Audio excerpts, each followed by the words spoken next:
Hey everyone, welcome back to another dividend investing video. As we are seeing the price of stocks in consumer staples and food sectors drop, this creates potential opportunities in the quote-unquote expensive companies that always trade at a premium, but for good reason. And I'm putting out a series of videos over the next few weeks covering these stocks individually in more detail and attempting to assign some sort of fair value to these companies to get an idea of where a decent entry point could be to buy into these companies.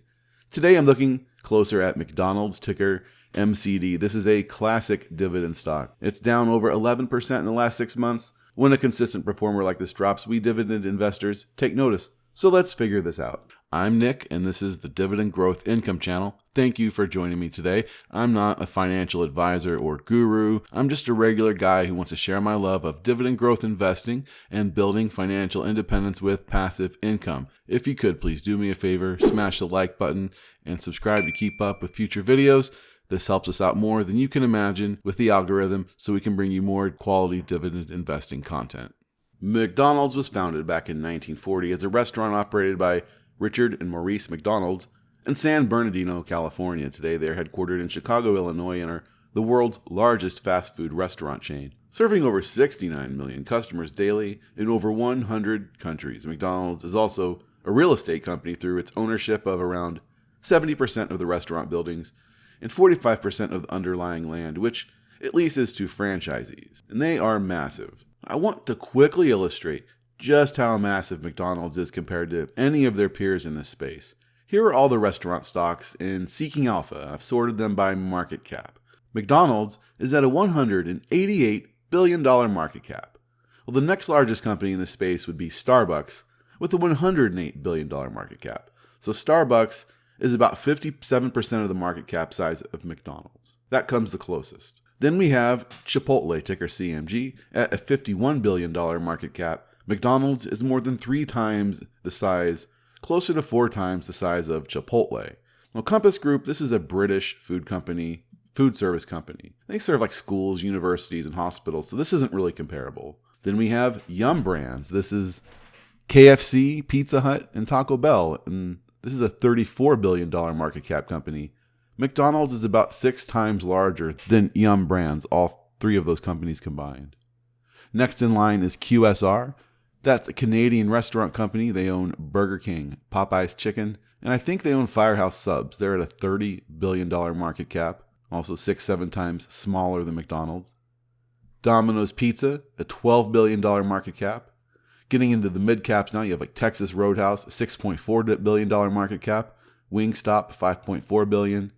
Wendy's at a $4.3 billion. I'm surprised Wendy's was this small. Maybe I've always just lived in areas with lots of Wendy's, but McDonald's is 46 times larger than Wendy's. That's insane. So McDonald's is a behemoth.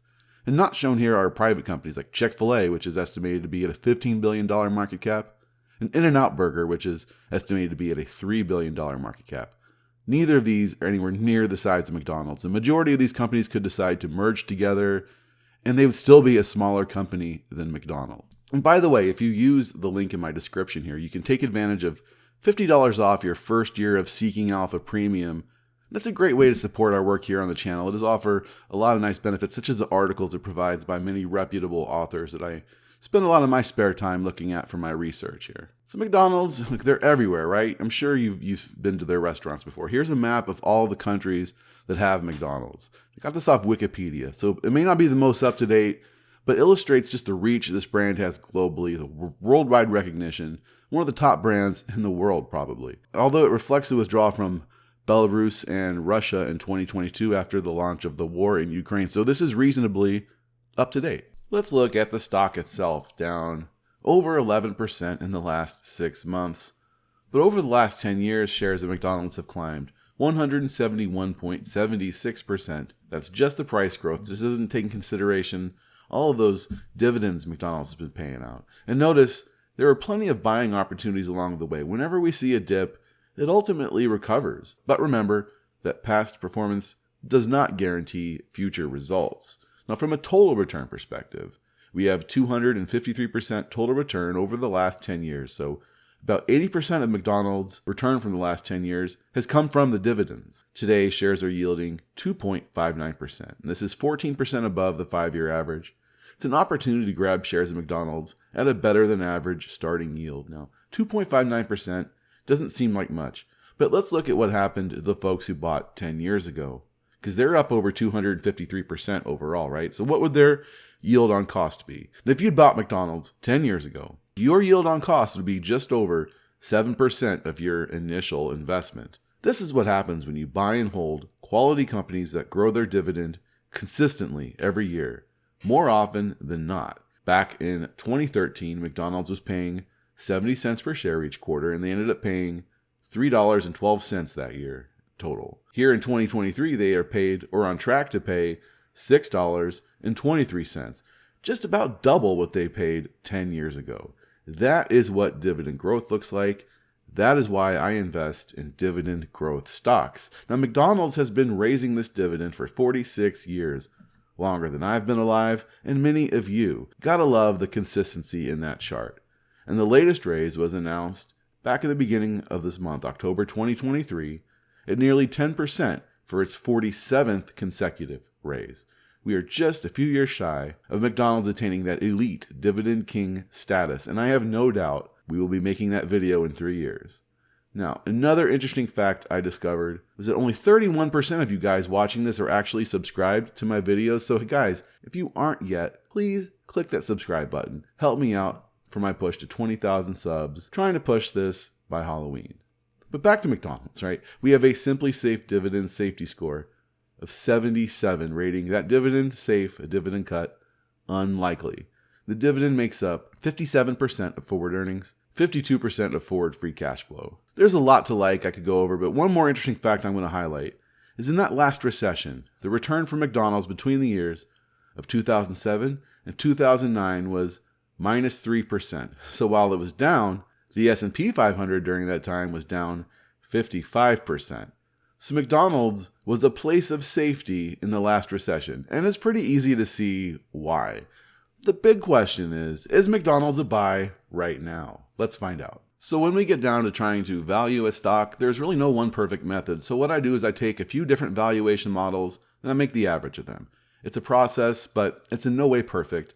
And these are based off what I consider to be reasonable guesstimates on what McDonald's is going to do in the future. And calculations here on my sheet could be off, or my guess could be way off base. Basically, take this for what it's worth. It's by no means perfect, but I hope it provides some useful information. It's definitely not financial advice. But I built this out in Google Sheets with my valuation models here. I have my ticker, MCD. The share price at the moment is $258.11. I added in the dividend of $6.68, which gives us a current yield just under 2.6%, and the forward PE ratio at 21.8%, and the forward earnings per share at 11.8%. All right, first, let's do Graham's revised valuation. Of course, with the sky-high AAA bond yields, these valuations are going to be brutal. Looking at some analyst projections, I assigned an expected growth rate of 8%, and this gives an estimated fair value of $151.81. But I promise this is going to get better, okay? Now next, let's look at the dividend discount model valuation, also known as a Gordon growth model. And this attempts to determine the value of a stock based on its future dividends. And I think for a company like McDonald's that has a consistent, healthy dividend growth rate and track record, this is an ideal model for this company. I really like this one. Historically, that 5-year CAGR, 8% per year. And going forward, I'm going to allow for some decline in growth. So let's go with 6.5% dividend growth into the future. Using a 9% discount rate, I get an estimated fair value of $284.57. So we're currently undervalued by this particular valuation model. All right, how about the discounted cash flow valuation? Here we attempt to get a fair value based off estimated future cash flows. I'm going to assign a 5% growth rate for the next 5 years, and then a perpetual growth rate of 2.5%, and then a discount rate of 9%. Taking the present value of future free cash flow divided by shares outstanding, we come to an estimated fair value of $226.48. The next two valuations here are relative. The first is dividend yield theory. If McDonald's was trading at a 2.28% yield, the share price would be at $292.98. I do think the climb in rates could make this valuation matter a little less, but I like to lock in a nice starting yield on my investments, and this valuation is helpful for that purpose. Next, I do a PE mean reversion valuation. If McDonald's were to revert to a historical 5-year PE of 25.4, McDonald's would be trading at almost $300 at that PE. So even though McDonald's trades at a premium at 21 is not a cheap PE, but it's low for McDonald's, a premium company, I would argue. Now finally, I'm going to factor in the average analyst price target. Now for McDonald's, that's $318.51. So we see a lot of upside potential in the future. So factoring that all together, I have a dividend growth income estimated fair value of $262.34. And today the share price is hovering just under that.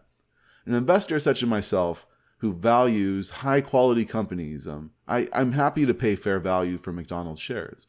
So I'll consider myself a buyer of the stock in this range. But if you want to be a little more conservative, say apply a margin of safety, let's see what a buy price would be with a 10% margin of safety, and that's $236.11.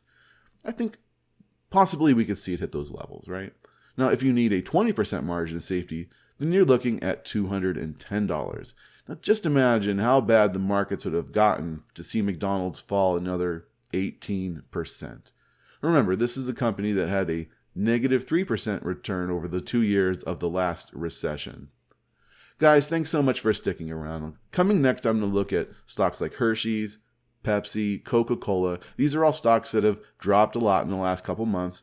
So the videos on those similar to this are going to come in the next few weeks. Take a closer look at each one. In the meantime, check out these 4 stocks I've been buying in the month of October for 2023. And until next time, my friends, keep investing.